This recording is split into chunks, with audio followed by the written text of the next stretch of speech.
Hey everybody, this is our brand new investment property we just bought in Barrie. We're very excited to show it to you. We're going to be doing a ton of rentals in this place. We're going to show you before, we're going to show you during, and we're going to show you after. So why don't we go inside and we'll check it out, and that way you can see the entire process from start to finish, because this is going to be a big one and this is going to be a long one. So come on in. A beautiful camera woman, I don't want to hit you. So, as you can see, probably the first thing that hits you is this is very 1970s. We're not sure if it was the original owner, but it sure could have been. So we got this beautiful wallpaper here, which, you know, kind of near and dear to my heart. Grew up with stuff like this. And big, beautiful windows. This is one of the main things that attracted us to it. There's a lot of natural light in here. Demo starts tomorrow. So we've put green tape with some instructions of things we want to keep, because we're not going to be here during the demo. Things like this light, this is going to go. For walls like this, we were deciding what to do. We were thinking about cutting it down to make it a pony wall. We were thinking of getting rid of it entirely, but what we're going to do is we're just going to get rid of this fancy like lattice privacy screen here. So they'll be a little bit more open. They can put the keys down, the renters can, and it'll just be kind of a nice place to be. The next thing I want to point out is over here in what will be the kitchen. Now, this wall where I'm standing right now and you can't see me, this wall is going to be gone, because this is a bit of a dark space in here. We want to brighten it up. So roughly about here is where we're going to cut it, and it's going to be out, and that way this big beautiful window is going to allow natural light into what's going to be the kitchen. So what we've decided to do, because if you see over here, it's a very, very small, narrow kitchen. And kitchens are where everyone lives kind of during the day, the main bloodline or the heart of the house. So this is just not acceptable, right? This is not something someone's going to walk in here and go, wow, I really want to live here. Forget the cabinet colors, forget the laundry kind of sink here in the kitchen. It's just not very appealing. You feel very boxed in, and especially nowadays, people want a bit more open concept and space. So what we're going to do is we're going to get rid of all these old cabinets. We're going to get rid of the fridge and the stove from this area, get rid of these cabinets, and just open it up. This wall, we're pretty sure we're going to get rid of this wall. That's not 100% yet. We still got to talk to the designer if that's possible. And the cost involved, and we're going to make this a little dining area. Now with this wall gone, and especially with the fridge and stove gone and the cabinets gone, it'll be much bigger for maybe a small, 4-person table. And then we're going to have the kitchen in an L shape in this corner. Big window, the sink will be right about here. Do your dishes in front of the big beautiful window. We got a cabinet for extra like pantry storage. And this is going to be the kind of main focus, main center of the house. You walk in the front door, this wall's gone, you see the kitchen right away. It should be nice and beautiful. It's really going to give a bit of a wow factor when people live here. And the room we were just in is big. It's going to be opened up to the kitchen, and you're going to be able to maybe work in the kitchen and see into the people who are in the living room, which is always kind of an added bonus. So if you want to follow me into the bathroom,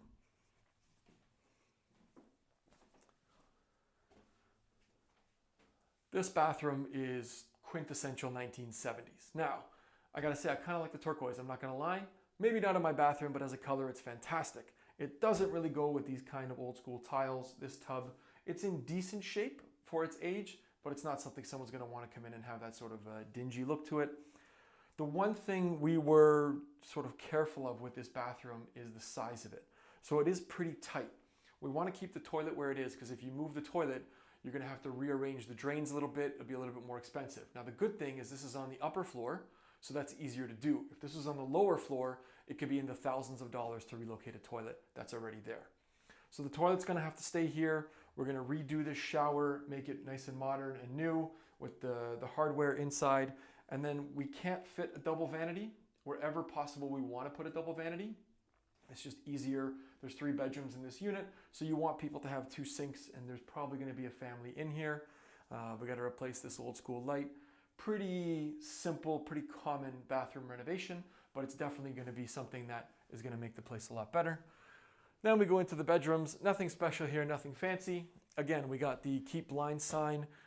This is something, trying to save a few bucks here and there. You want to let the demolition guys know what to do and what not to do, otherwise they're going to do everything. So it's really important to do stuff like that. And again, you save a little bit here, a little bit there, and it really does add up. Otherwise, there's a couple more bedrooms in here. Nothing super special or interesting that we're going to do. We're definitely going to do the paint baseboards, get rid of the carpet, put some nice luxury vinyl down. It'll really brighten the space up, and it'll, give a little more of a modern look, which everyone wants to rent these days. Okay, we're in the basement now. We just came through the side entrance down the stairs. Super big reason why we bought the house. Makes it really easy. If you don't have to put in a side entrance, you're saving thousands of dollars. So we're going to start in this room over here. This was the old laundry. As you can see, super dated. This is actually going to be a den now. So we're going to get rid of all the cabinets, get rid of all the paneling, put vinyl floor on the bottom, make it nice and bright and white. We're thinking in the basement especially, we're going to do more of a white looking, it's not tiles, like luxury vinyl, but it kind of has that tile look, which you'll see in the after photos and the after videos. If you rent out a place with a den, especially in Barrie, you can get more rent. Now that people are tending to work from home a little bit more, you can have a little bit more interest in your place simply by having a den. So we originally thought we might make this a nice big beautiful bathroom, and then we just have a storage where the bathroom is currently, but that's not going to drive rents any higher because people aren't going to pay more for either a giant bathroom or for storage, but if you give them a den, they will. So almost this entire space is going to be den, which is going to be fantastic. Pardon me. So just like upstairs, bathroom, super, super dated. This color of the toilet is pretty fun. It's an incredibly well-kept toilet, very clean, but no one's going to want to rent this. Stand-up shower. It's actually in pretty good shape too, but it's got a little bit of a hint of yellow. We're not going to keep that either. Reasonable shape for something that is that old. And again, getting rid of the entire setup for the bathroom as well. If we walk through here, this was a workshop for the person who used to live here.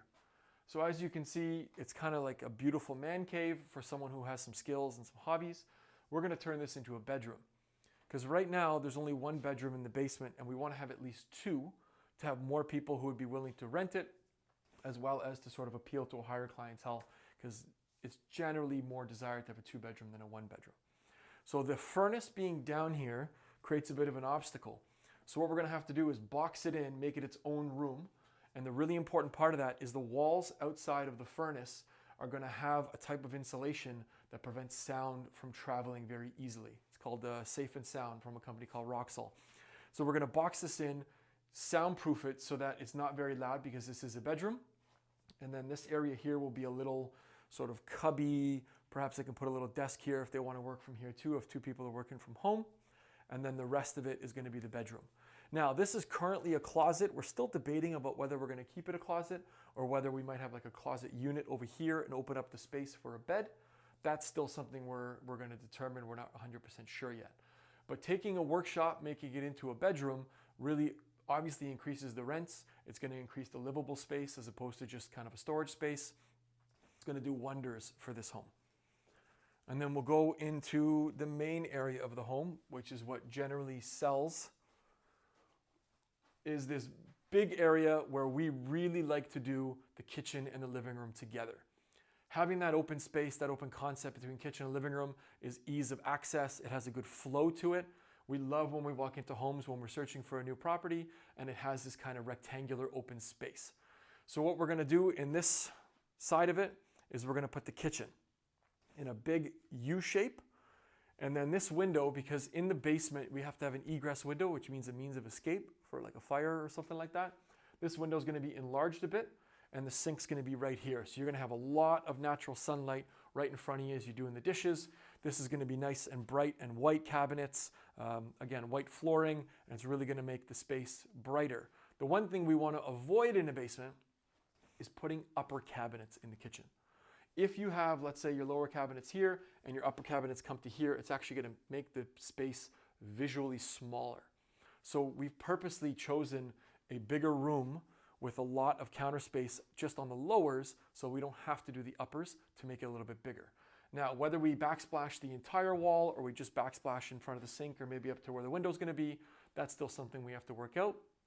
And then if we spin around this way, perfect layout, you walk right into your living room. You can hear your TV while you're cooking. You can talk to people who are there if you're entertaining. Perfect spot for a TV right here. And then we have a nice little area right here for the living space. Again, rectangular rooms that are a lot of space, perfect. We look for those, and when we see it, we know this is a property that suits us. And then we go into the other bedroom. Pretty simple stuff, lots of cabinets in here. Originally, we thought we might paint these white and sort of keep all the shelving, but this is a ton of shelving for a bedroom. If this was a den, and again, we're putting the den on the other side because that's a smaller space. We could make it a bedroom, but it'd be tiny. So this is bigger. There's a nice big window. We want to keep this a bedroom, but this much shelving isn't necessarily required. So we're actually going to tear this out and then put in built-in closets on this side of it to give the space. But we thought about maybe saving a bit of money and just painting this. It just doesn't make sense, right? You want that closet space. This is our basement of our up and down duplex in Barrie. We're super excited to show you the rest. Please follow our journey. You can like us on Instagram, like us on YouTube, and you can see what we do, the steps in between how to do it, and then you can learn how to do it too. If you found this video helpful, please click the like button below and subscribe to the Open Book Investors YouTube channel so you don't miss more videos like this one. More info and ways to get in touch are in the description below.